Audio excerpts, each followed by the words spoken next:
Hey, what's up guys, it's Oakley and we're playing Warhammer 2 multiplayer battles. I was doing some quick battles, a series of them, and I ended up trying out the build that I was defeated by a little bit prior to this.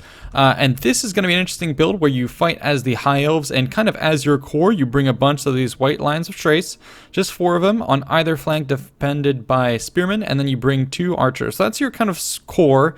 It's pretty cost effective for what it's worth, but the main meat of your army is going to be to bring dragon princes. So the build that was fought against me had 4 dragon princes.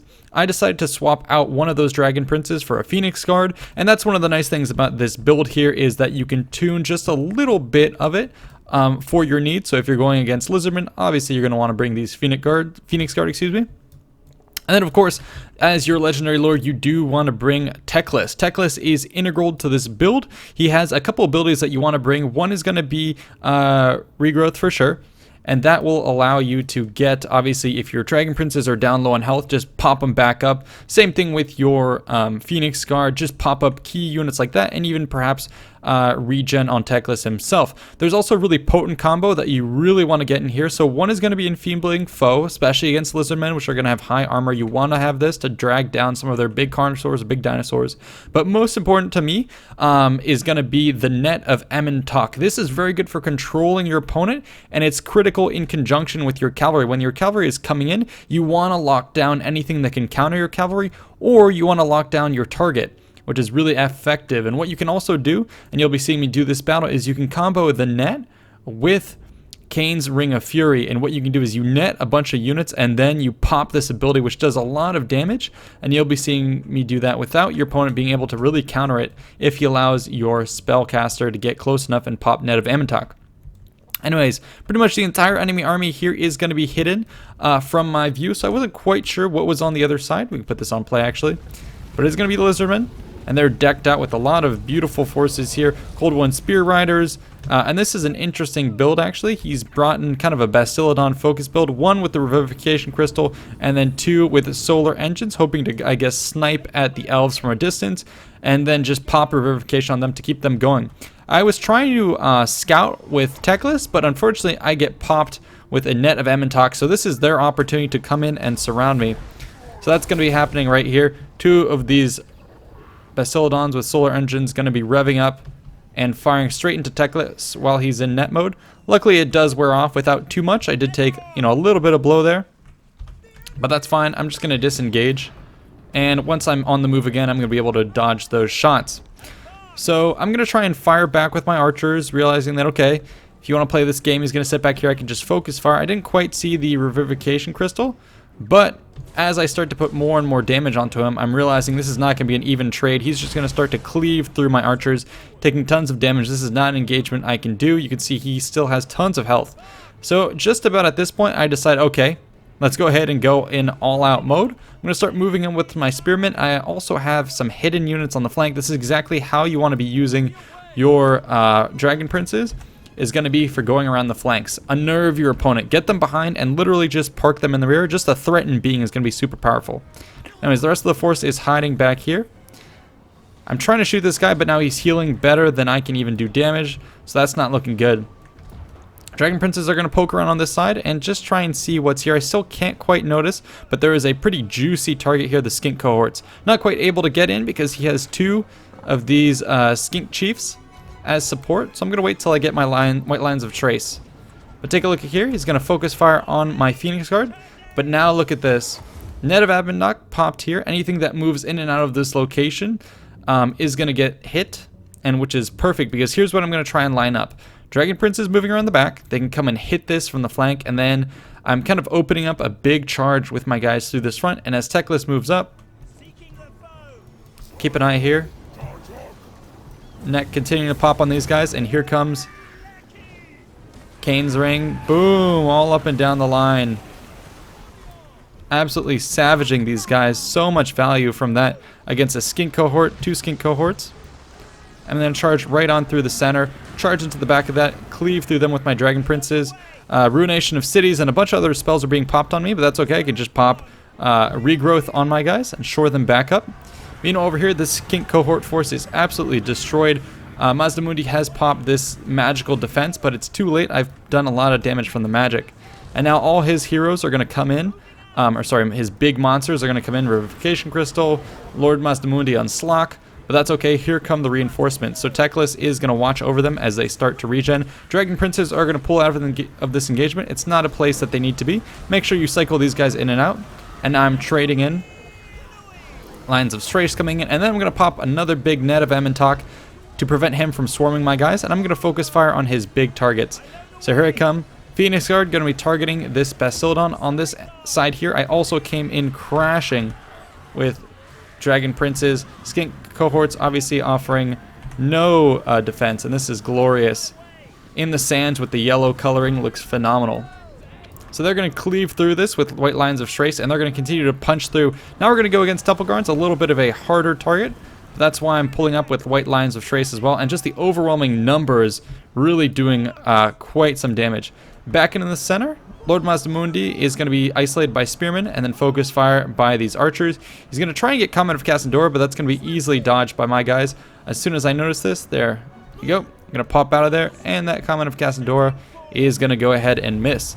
Meanwhile, what you want to be doing with Teclis is circling around, netting opponents when you can, casting spells, so regenning some of your units like the Phoenix Guard, but then also make sure that you cast the Enfeebling Foe against anyone you want to focus fire on. So in this case, whoever I'm shooting at with my archers, I want to use Enfeebling Foe against, and especially, you know, perhaps Mazdamundi in this engagement.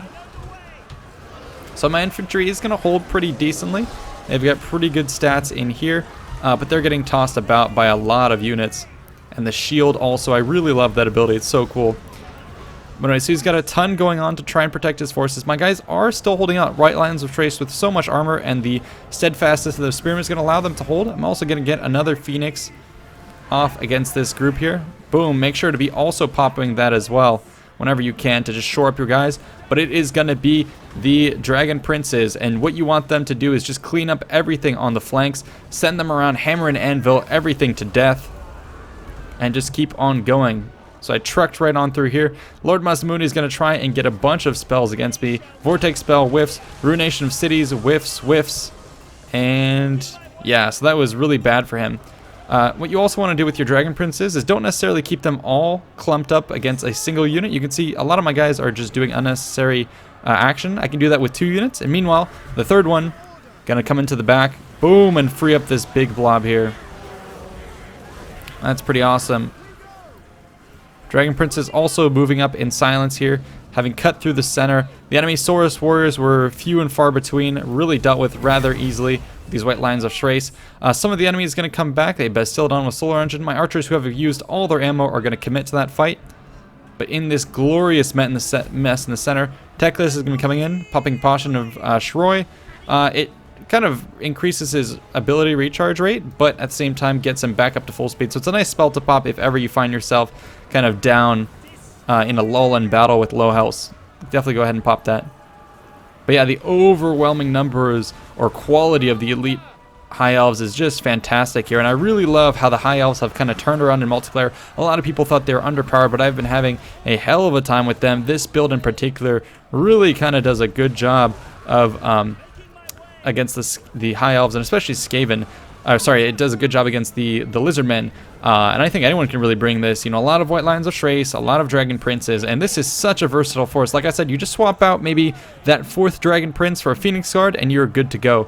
The only thing you have to be careful about is that you're microing your units pretty carefully. So microing on the Dragon Princes to knock out stuff on the flank, microing on Teclis to make sure he's popping all sorts of abilities, comboing nets with Kane's Ring of Fury, getting your regrowth on, and then also focusing Enfeebling Foe on any targets you want to focus fire on, such as Lord Mazdamundi or other, you know, big monstrous creatures.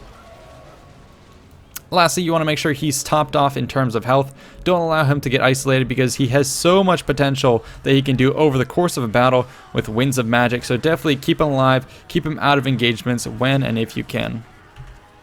Anyways, the battle is going to be wrapping itself up here. Just these little skink cohorts going to be shredded by my glorious princes, impaled on their beautiful lances. And with that, a close victory, although numbers-wise, I think not much of a contest here. This easily went the way of the High Elves.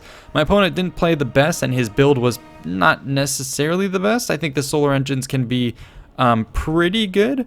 But if your opponent decides to charge you head on like that, oh yikes, they're just not going to pay for themselves.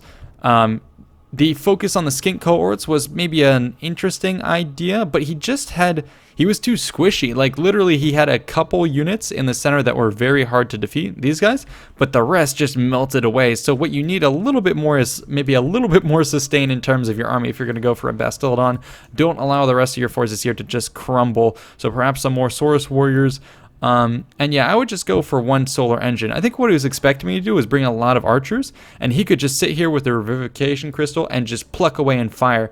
And in that scenario, yeah, he probably would have went out. And I think all the skinks were also there just to bum rush my archers. But I was the one who was going to bum rush him, and it turned out pretty well. So I really like this little build that my opponent showed me, and I'm going to make a lot of use for it in the future. Let's end the replay, take a look at some of the final kills. So you can see not too much damage being done by the archers. They're just there to poke away at your opponent, do some damage, focusing fire mostly on these Bastildons with solar engines. Dragon Princes getting tons of kills, 196, 104, 101. They're going to be absolutely critical to the strategy, as you saw. White Lions of Thrace, I mean, why not? Always bring them unless your opponent is going to bring something that's like low armor, but still these guys are almost always going to pay for themselves pretty cheap with armor piercing, pretty good armor themselves, and then always make sure to bring some of these spearmen as steadfast, anti-large, and bracing units. They're really good stuff. And then Teclis, of course, 26 kills, not so much, but he was mostly a support role in this engagement. My opponent over here, in terms of kills, got decent kills with the solar engines, but again, they were just sniping at archers, so trade-wise, not very good. And yeah, you could see his infantry corps was a lot of these skink cohorts, which just got pummeled. What else? Temple Guard got run over. Usually these guys will stand up, but even against, I mean, the Dragon Princes are just so strong on the charge. Two of them absolutely bowled them over. And if you have some infantry and close support to kind of knock these guys about when they finally pick themselves up, you know, just keep moving on with your Dragon Princes, pull through once they're bowled over, hit the next target, and just have a mopping up operation with these White Lions, and you have a deadly combo. Not quite sure what was going on with the double skink chief here. That was kind of interesting. Perhaps overkill. Would have shredded one of these for maybe a couple more Saurus warriors with shields, and yeah, he would have had maybe a beefier main line. Anyways, that's it for the battle. Hope you guys enjoyed. Stay tuned for more, and definitely, like I said, check out this build and try it out for yourselves. It's a pretty easy one to have and lots of fun indeed. So yeah, that's it. See you in the next one. Peace out.